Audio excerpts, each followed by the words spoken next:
this is Garage.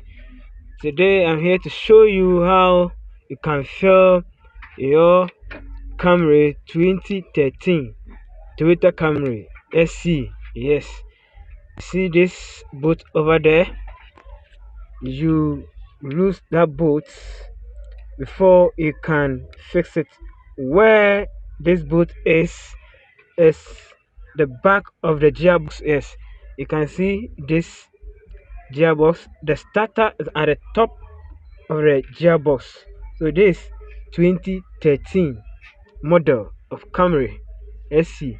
So before you can fill your transmission, unless remove that bolt first, and that bolt is 24 bolt. That's 24 ball spanner. Use 24 ball spanner to remove that bolt. It's at the back of the gearbox. Yes, at the back of the gearbox.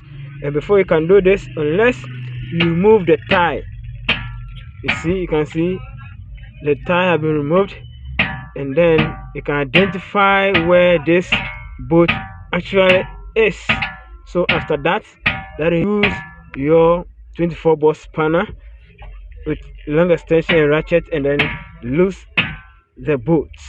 So you can see the tie has taken off. Now the tie has taken off before you get the access to that bolt, and then you use your funnel with long tube to